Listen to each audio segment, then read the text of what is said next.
पंतप्रधान मोदींच्या भाषणातून आचारसंहितेचा भंग, जनमतावर प्रभाव टाकण्याचा प्रयत्न. सीपीआयचे खासदार पी संतोष कुमारांचं केंद्रीय निवडणूक आयोगाला पत्र. तर तक्रार करणाऱ्यांच्या पायाखालची वाळू सरकली, शेलारांचं प्रत्युत्तर.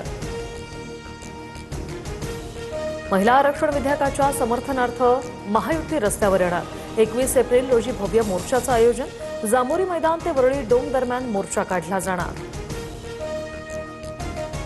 मुख्यमंत्री फडणवीस यांची उद्या पत्रकार परिषद. महायुतीचे काही प्रमुख नेतेही उपस्थित राहणार. महिला आरक्षण विधेयकावरून इंडिया आघाडीच्या भूमिकेला लक्ष्य करणार सूत्रांची माहिती.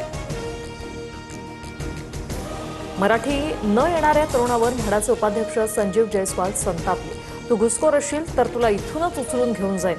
भाषणादरम्यान पोस्टर दाखवणाऱ्या तरुणाला जयस्वालांची दमदाटी. एखाद्या सनदी अधिकाऱ्यानं असं वागणं योग्य नाही. मराठीवर जयस्वालांची भूमिका अयोग्य. मालकासारखे वागू नका. रहिवाशांची माफी मागा. भाजप आमदार प्रवीण दरेकरांनी म्हाडा उपाध्यक्ष संजीव जयस्वाल यांना झापलं. अत्याचारी भोंदू अशोक खरातला 5व्या गुन्ह्यात 23 एप्रिलपर्यंत पोलीस कोठडी.